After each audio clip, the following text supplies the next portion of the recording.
on Money Talk 1010 AM. It's the Morgan Streetman Show. Morgan and Roxanne Wilder are discussing everything from world, national, and local issues to information from the unknown. And since Morgan's an attorney, there will probably be a little something from the law. Now, here are Morgan Streetman and Roxanne Wilder. Well, fall is here, guys. We wouldn't know any different because it certainly is very, very warm outside, but I've freshened up my fall wardrobe. You look now great today. Orange and reds, tank tops still, but... You're like a pumpkin today. Yes. Mm-hmm. So we're getting into the season where we can only complain for about 3 more weeks about the weather, and then it'll start to get a little bit better. Well, it was a little cooler up north of Brooksville this weekend. That's where you were hanging out. That's where I was hanging out in the woods. And it was just a hint cooler. Well, you were there getting away from what we've been dealing with here if you live by the water, and that is some nasty red tide that continues to be a problem for us here in the Bay Area, especially in Pinellas County. Yeah, I mean, it has just been terrible, although they say it's in the process of clearing up now. Mm-hmm. And I guess as the weather cools a little bit, it should clear up. And they claim that the waters now off Hillsborough are in great condition, but I know it was just last weekend. I mean, I was talking to people that lived over here in Pinellas, and they were just saying how disgusting it was to live over here. Behind some of the homes, it looked like you could walk on the fish. Oh, gosh, and the smell.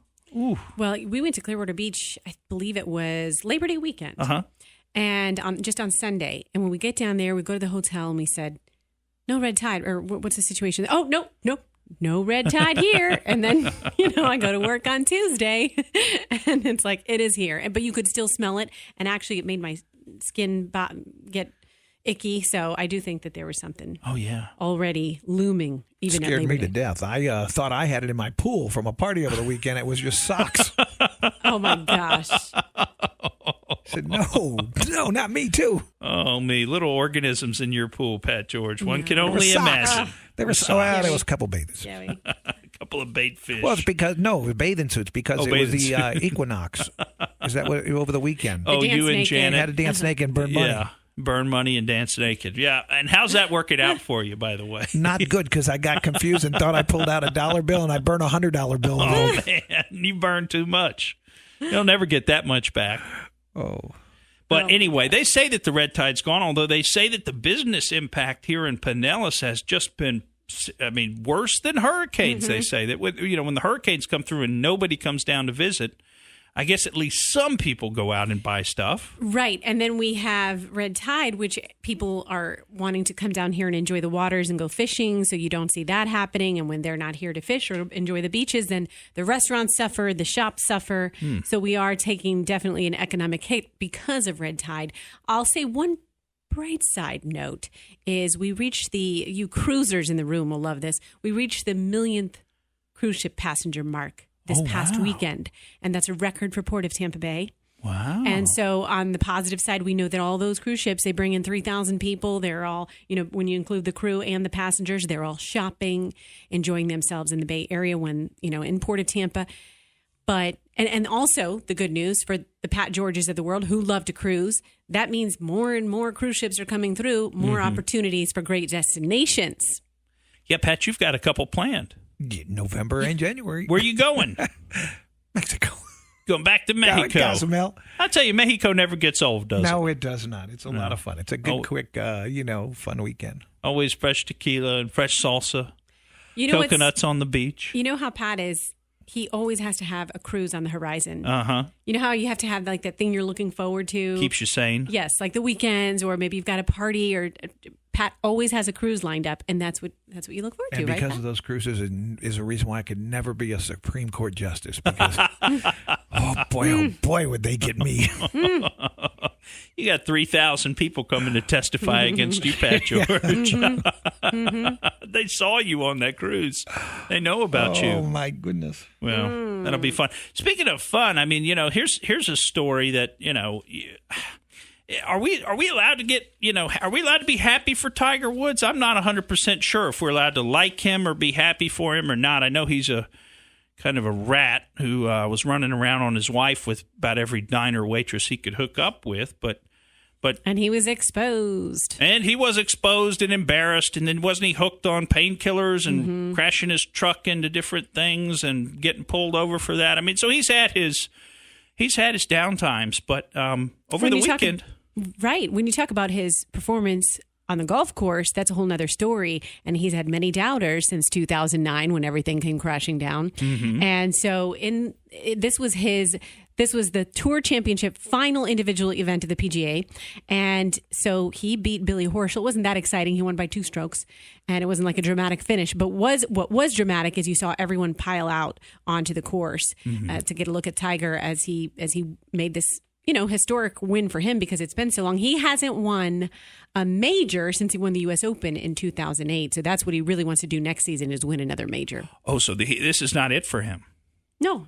Okay. Yep. Is he on a comeback trajectory? So that's the question. Is he on a comeback trajectory? Well, you look at, I think the biggest thing he had working against him, he had his spinal fusion surgery. He wasn't looking competitive at all. So I think this is a really good high note, and he can come back stronger next year. Well, it's interesting. I mean, he obviously still has some draw there. He's kind of like the Donald Trump of golf. No matter what he does, he's exciting. People still want to go out and cheer for him. I mean, we played the clip during the last show, during Sarge's show, and you could hear, I mean, there were people out there cheering for him. Apparently, they were chanting at some point, USA, USA. I mean, was this a tournament with a lot of foreigners, or was everybody from the USA? I don't know. Well, it doesn't matter anymore. Just USA, right? USA everywhere, right? No matter who you're rooting for. Well, if we're going to talk about sports, who are we going to cheer for tonight? The Bucks, Bucks, and Pat George. Pat George, where are you going to be tonight? I'm going to be my hot dog cart. A hot dog cart at the patio over in South Tampa, right? Yes. Serving up hot dogs, chili dogs. So, folks, if you want to get an opportunity to meet Pat George and see him in his element running his hot dog cart, get over to the patio in South Tampa tonight. There you go. That's a funny one. I love it. You get to see the hot dog in his element. We just hope that. Wouldn't it be nice to get another win tonight, 3 in a row? Well, I was looking back. We hadn't been 2-0. So when do you think the last time we were 2-0, if you had to guess? And I'm saying we, and that's a no-no in sports, because when do you think the Buccaneers were last 2-0? 2005. No, it was sooner than that. Oh, okay. It was 2000. Oh, no, I can't remember. It was either 2008 or 2009. It was 2009. Yeah. 2009. And to put this little time capsule around it, Raheem Morris was the quarterback, was the head coach. Raheem Morris was the head coach. Oh, Josh Freeman was the quarterback for a minute. Yep. Josh Freeman was the quarterback. And running back was a rookie named LeGarrette Blount. Oh, I remember that. That was quite a while that the Bucks were 2-0. So 3-0, we have to look way back. I love how we don't want to get into 5-0, 6. No. When was the last time we were 2-0? Well, I'll tell you what. The first 3 games were supposed to be the toughest of the season. Yeah, right. And after this, it kind of starts leveling out or going easier to win. It's going to be kind of a downhill race from here, right? Well, it's not going to be as tough, but these were the 3 tough ones. Which can kind of make you nervous, because sometimes the Bucks do this, the Rays do this. They don't show up for the easy games. Right. Yeah. Who is it tonight? Philly? No, Pittsburgh. Steelers. So it's going to be a reunion of sorts, because you'll have Mike Tomlin, who used to be the defensive backs coach for the Bucks. He's back as Steelers head coach. And I don't think he's played here since 2010-ish. Or his team hasn't, I should say.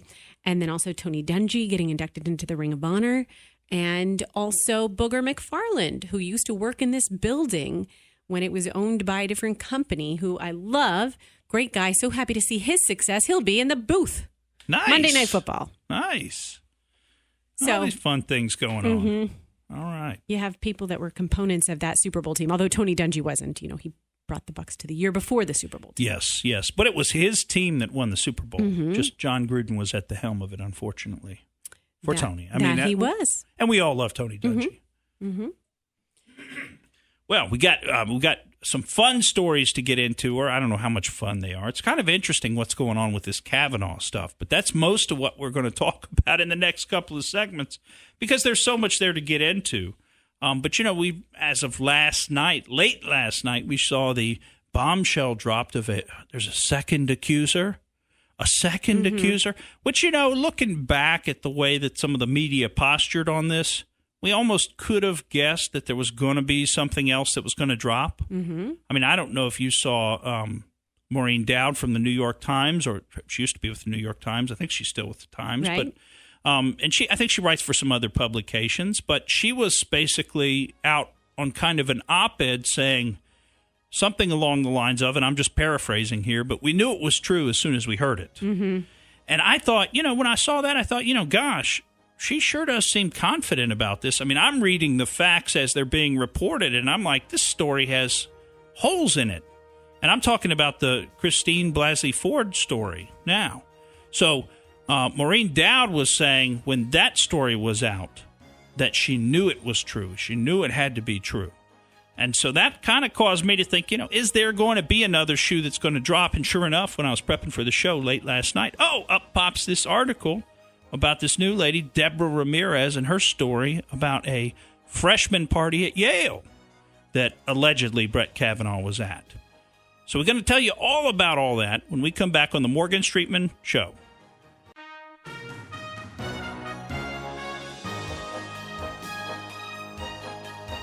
Welcome back to the Morgan Streetman Show. Roxanne Wilder with you. If you want to be a part of the show, 888-404-1010. Again, that number is 888-404-1010. Pat George is here.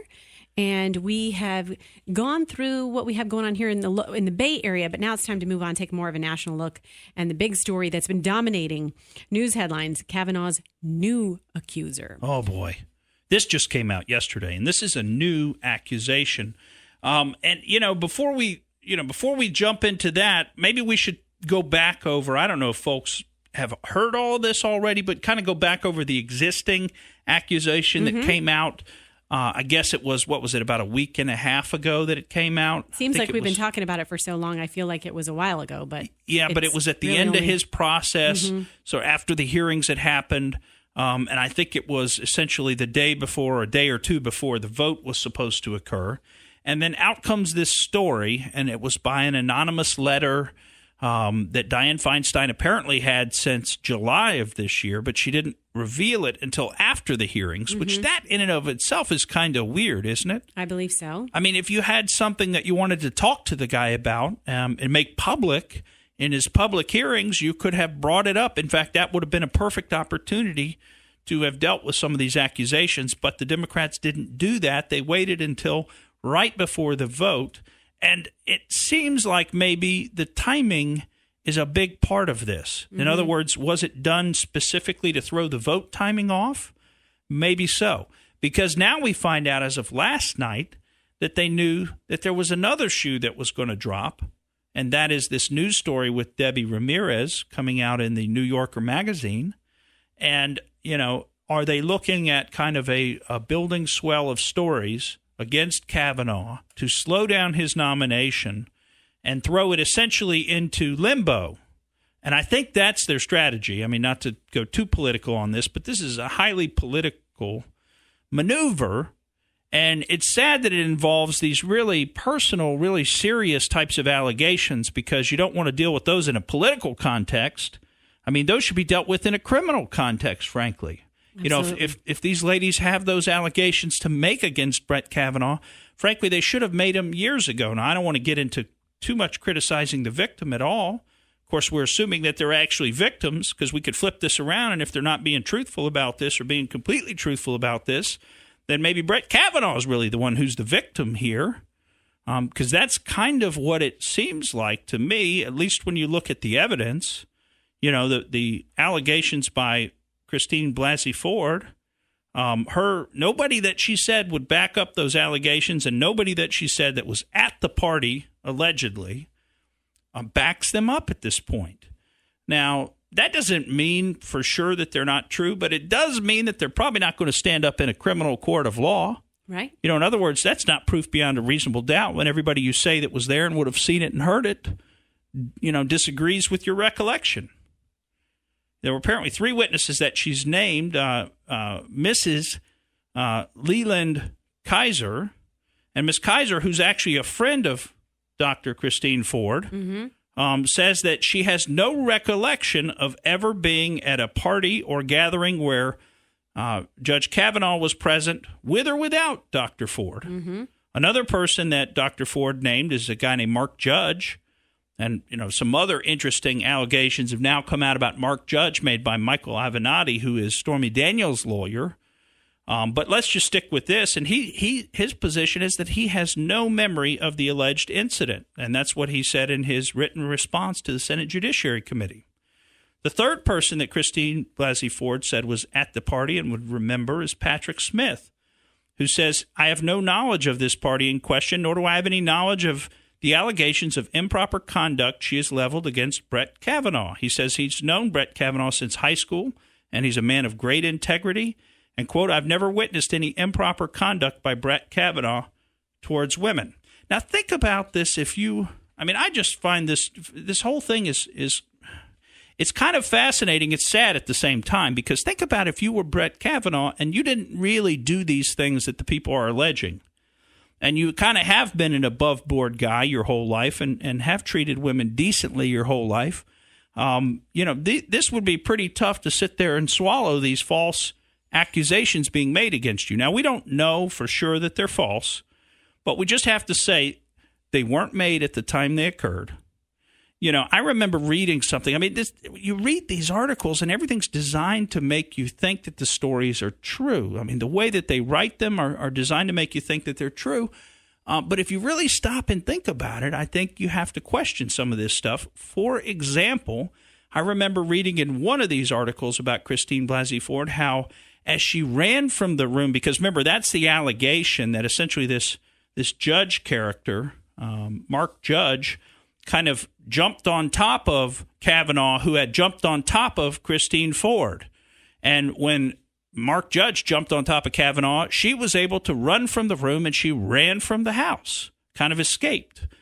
And as the article said, the thing that she was most afraid of as she ran from the house was that anybody would ever find out that she had been attacked. And I'm sorry, that just doesn't ring true to me. Because when you've just been attacked in a house by somebody, as she describes, and you're running from the house, I don't think the one thing that you're afraid of is that anybody would ever find out about what just happened. No. That's just not what you're focused on. That just doesn't ring true to me. And it's not a truthful way to explain the reason that she didn't bring this up for 35 or 40 years, in my opinion. So there's a lot of posturing. There's a lot of stuff going on here. But I think you really have to call these stories into question. It's not fair to the accused when you bring something up so many years after the fact that a lot of the evidence that might have existed at the time is now gone. People's memories have faded. It's not fair to the process. It's not part of an effort to seek justice. But now I want to be sensitive here, though, because I don't want to say, because I understand that when people, women in particular, are attacked, that they have feelings. So we don't know who's telling the truth. It is quite simply, he said, she said. And so you don't know what is truthful. You don't know if it's somewhere in between. You can stack up all these other witnesses and say, well, look, all of these people say that Brett Kavanaugh is a great guy, upstanding guy, and that certainly helps. And when you have the spotty recollection, would someone recount all those details? I've read different perspectives from different victims of other situations. Some say they remember it in vivid detail, and others say it's kind of, you try to push it away. But with all of that said, if it's inaccurate and that didn't really happen, it's kind of scary to think about people who have really great things that they work hard for in life happen to them, and then have to worry about who's going to come out and say a false story, make up a false story about me, and what defense do I have against that false story? I'm not saying it is. Mm-hmm. This could be, Christine's version could be entirely true, but we just don't know. And so it kind of makes you, scared for success in some areas of life if this is at your footsteps. How will we ever know? Mm-hmm. Is there a way that we're ever really going to know the truth here? Even after, what do you think, Patrick? Even after a Senate process, it's not like a criminal trial. Proof beyond a reasonable doubt, have a jury of their peers make the determination who's completely disinterested in the case? Absolutely not. I don't think we'll ever know the real truth. There's a little bit of this on one side, a little bit of that on one side, but the real truth, never. Mm-hmm. And now we've got this new allegation out of Yale, which is, what can you say except for it sounds like there was a lot of blackout drunk parties going on, but isn't that high school and your first couple of years of college for a lot of people? I mean, I did hear some commentators even say that, geez, I wouldn't want you really going and asking about my college years. And, I think that's got to be, when in this country we've kind of developed this mindset that, the youngsters, they're still kind of experimenting and figuring themselves out at that age, and we've got to let them be. And so we've kind of, enabled this, adolescence idea of sort of acting out and trying different things and feeling things out. Didn't all this happen when he was a minor? Well, a lot of it did. Now, when he was at Yale, they're pointing out he was a legal adult at Yale. But I'm telling you, I've heard stories from Yaleys. I mean, Yale is a wild place. I went to law school with a fair number of people who went to Yale undergrad. Yale undergrad is I'll be honest, it's a weird place. I mean, there's a lot of weird stuff that goes on there with the undergrads. And so Pat, you're making funny faces. Rox, you're shaking your head. Do you know about this stuff? I'm shaking my head as I'm listening to you. I don't know anything about Yale. Okay, you guys, come on. There's a lot of pressure there. No, they have like naked parties and stuff there. Oh, like that's a big deal. In fact, the Bush daughter, Barbara Bush, who went there, actually went to that was a news story back in like 2005, 2006, that she was at one of the naked parties that they have at Yale for the undergrads. Skinny dipping party, something like that? Just in case it was a little too hot for you up there in New Haven, just take all your clothes off, right? Come on inside, take your clothes off. Welcome to the naked party. So, let's just face it. These are a bunch of two smart kids up at Yale trying to figure themselves out. They're finally away from mommy and daddy. They're having a few beers, and they're getting naked. And, I guess we need to let them do that so that they can go on with their lives one day. But they're just playing around. They're just experimenting. I don't think it's anything all that harmful. We're not talking about a rape. But we've got more to tell you when we come back.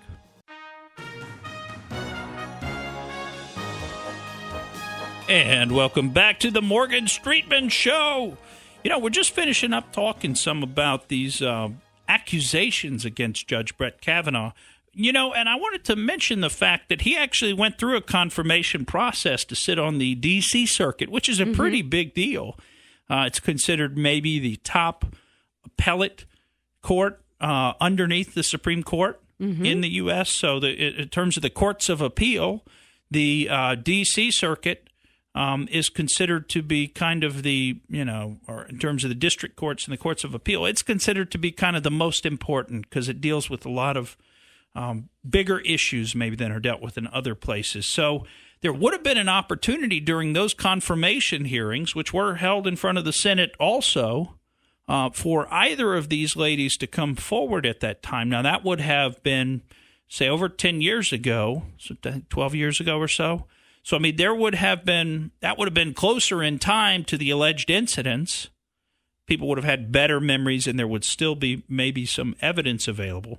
Interestingly, one of the pieces of evidence that Kavanaugh is apparently coming up with are his calendars from that time. And I was just thinking, boy, he kept his calendars. Wow. I can't even imagine that. I know. That's hanging on to your paperwork right there.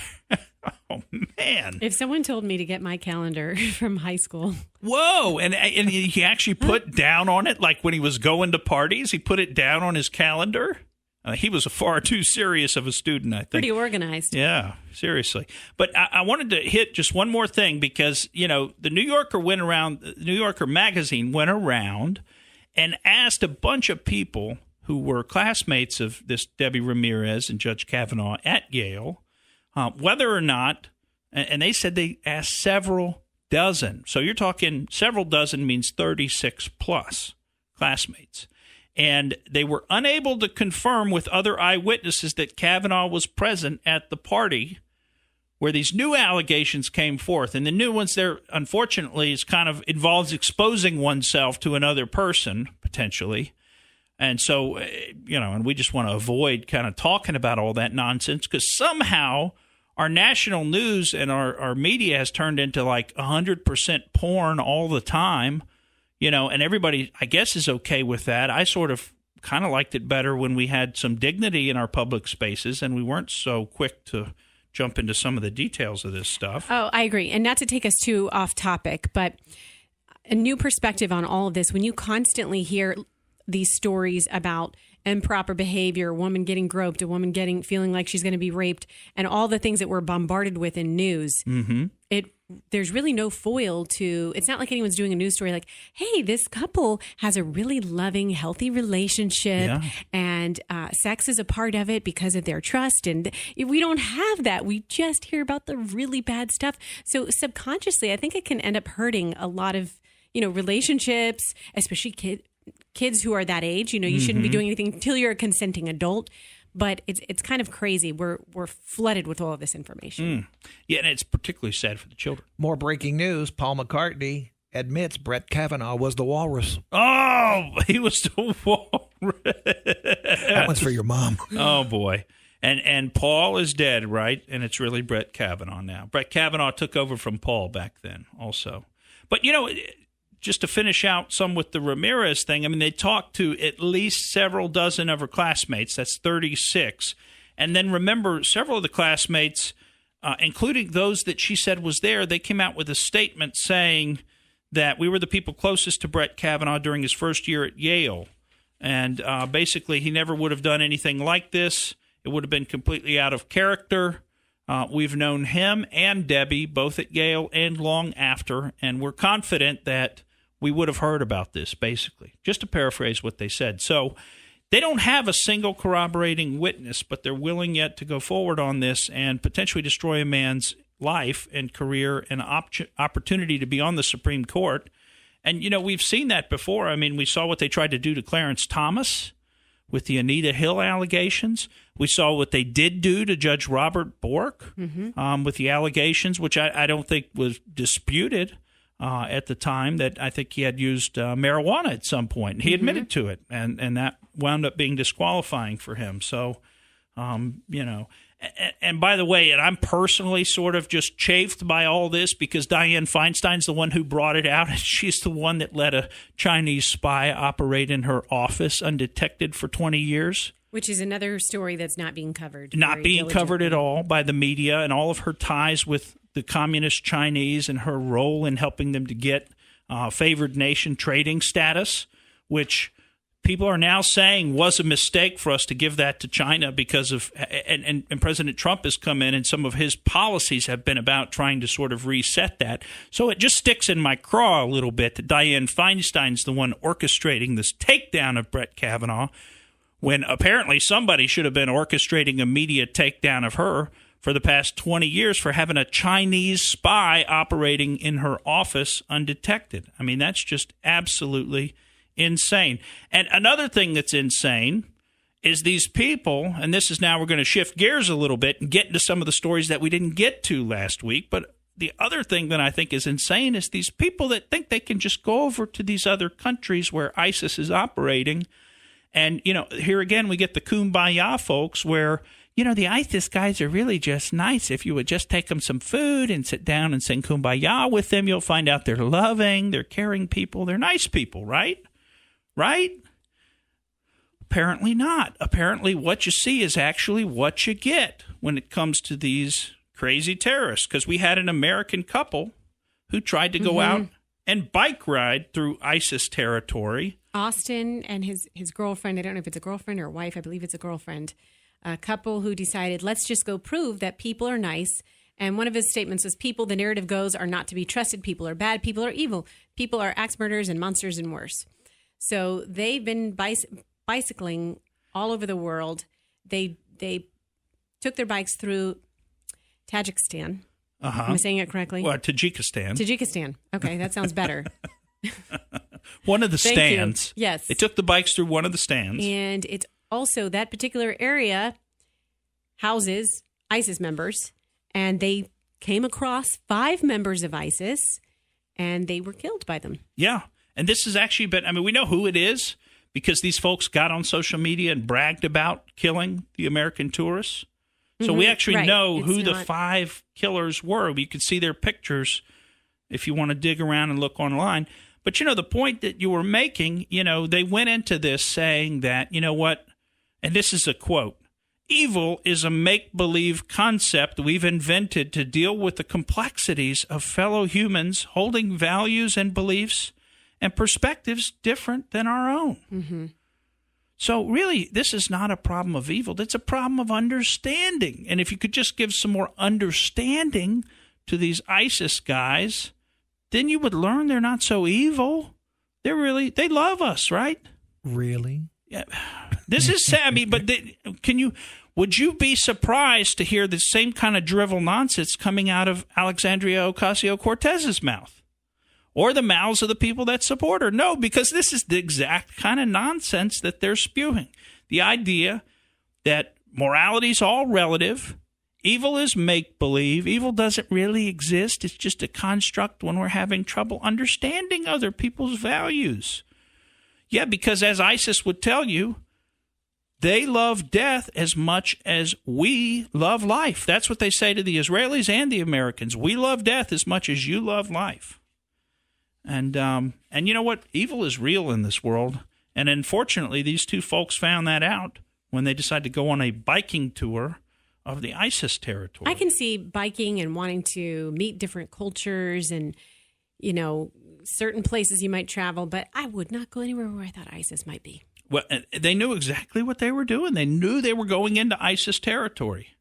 How many cruise ships sailed down off the African coast?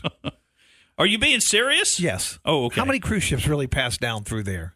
Not as many as used to, because they know the Somali pirates will come out and try and get them. They know there's evil down there. They know there's evil down there. Well, when I was on a cruise in Europe, it stopped in Tunisia, in Africa, northern Africa, and they told us before we went, well, first thing they told us is we may or may not stop, depends upon the political climate. And then that was back in 2009-ish, 2010-ish. And so in any case, we did stop. And let me just tell you, I did not feel particularly comfortable there, and I had no one to blame but myself because they take all of the Americans' passports too before you get off the ship in Tunisia, at least at this time. And right after that, they had their Arab Spring. So my sorts of intuition of not feeling welcome may have been correct. Yeah. And that, of course, Tunisia is right next to Libya, so that was where some of that Arab Spring stuff was kind of going on. So that was probably a fairly dangerous area. It was interesting. Got Jerry on the phone. Oh, okay. Hey, Jerry, welcome to the Morgan Streetman Show. Hi, how are you? Great. How are you doing? Oh, I'm here. I just well, welcome to the show. I just wanted to say a couple of things. And, in the Bible, Jesus said those who are without sin cast the first stone. That's right. What a bunch of jokers they are. And those women are from a long line of League family. You got, wait a minute, it's homely, lonely, sickly, and ugly. That's their line. Okay. I thought you would like that. Well, thank you for sharing that with us. And I love listening to you, and I just wanted to say, if I will be probably needing to talk to a lawyer, and you would be the guy because you are no nonsense, you're down to earth, and I think you're wonderful. And the lady with you also. Oh, that's so well, sweet. Thank you so much. That's yes, so you sweet. give us Thank a you. call anytime. Anything you've got, we'll be happy to help you out. We always love hearing from listeners. And I don't doubt that comes through over the airwaves, hearing Morgan and hearing what this is a person who's going to get the job done for you. If you would ever be in that position. Indeed. Well, thank you. Yes, I do. and he's just no joke. He's down to earth. I love him, and I love you too. Thank you so you. much. God What a bless wonderful all of call. you, honey. Thank you. Thank you. Have a great day. What a wonderful call. Well, we got a few more stories we wanted to tell folks about because you got to get out there and see some of these videos. Is that the music, Pat George? That is a music already. Time flies when you're having fun. Time does fly when you're having fun. Well, let's at least mention to folks that, we'll hold over some of these other stories. But, you've got to go out there and you've got to see this video of the lady in Canada who was giving an interview to a TV station and was giving an interview. She was there to protest about someone, a Canadian, who had been killed by a Muslim. And up walks a Muslim woman with a cup of hot coffee, and she's wearing a hijab, so her face is covered, and she takes the cup of hot coffee and splashes it on the lady who's being interviewed, just kind of out of the blue. And I just thought, golly, that's not very civilized.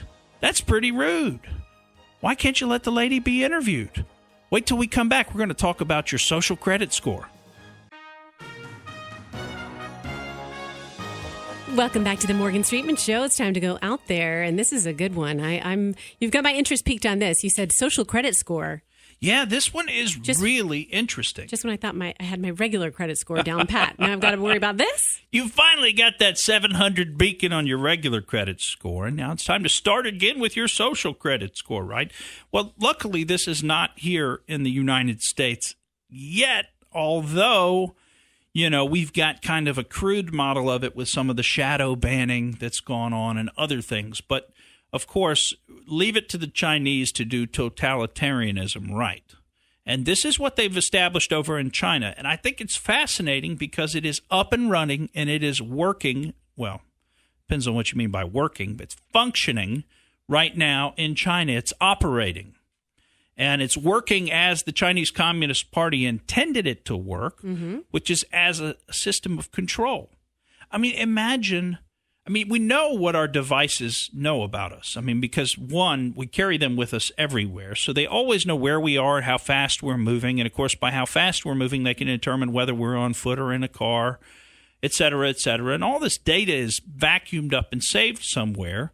And they also know a lot more about us, though. I mean, you know that the microphones are always listening, and so that data is actually being transmitted somewhere, although we're not 100% sure where, and we're finding out more and more about that as the news stories, come in day by day of, oh, yeah, well, the microphones are always on. Oh, yeah, well, it is transmitting somewhere, but it's just not being recorded by the phone.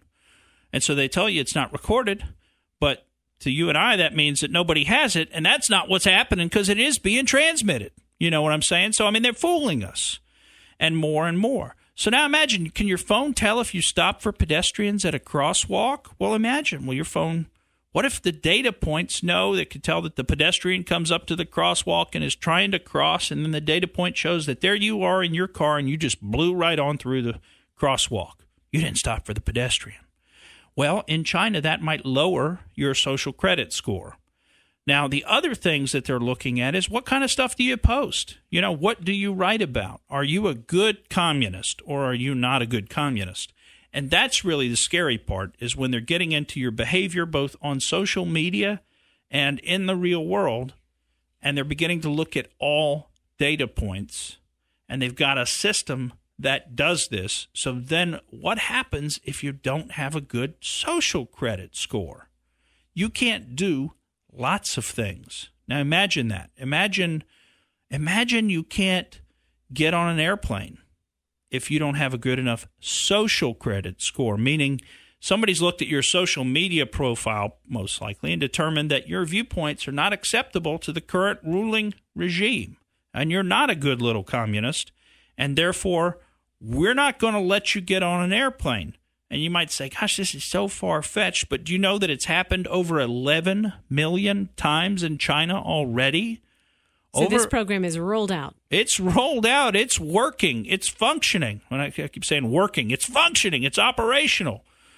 How long before they try to roll it out over here? I don't know, but that's something that has come to my mind is, hey, they've got an operational platform now with the social credit score. Real quick, within 10 years, they say there's going to be 2 internets. China's going to have one and the United States will have one. That's interesting. 2 internets within 10 years. Right. And so imagine what happens if so the China internet may be tracking you as well. In other words, you may have to use both internets to get to the different information and data that you need. Mm-hmm. So you'll have a free internet and a controlled internet. And if you're operating on the controlled internet, you're going to be tracked, And what happens if the controlled internet kind of takes over the other internet, the free internet, and now all that's available is China's internet? I mean, already China's done things like require companies that want to operate websites in China to show Taiwan as part of the People's Republic of China. Mm-hmm. So they've already sort of, and China's got this. I mean, China's really, they're amazing at the way they've looked at data and stuff. I mean, they've got a GPS system. I don't know if you know this, that is inaccurate. So if you pull up a map of China, which you and I can do on Google Earth and stuff, they've got a deal with Google that those maps are not to be accurate. Okay, because that is national defense information, right? You can't know exactly where our streets are and where our factories are. So this is true. So you could pull up a Google map of China and it's false.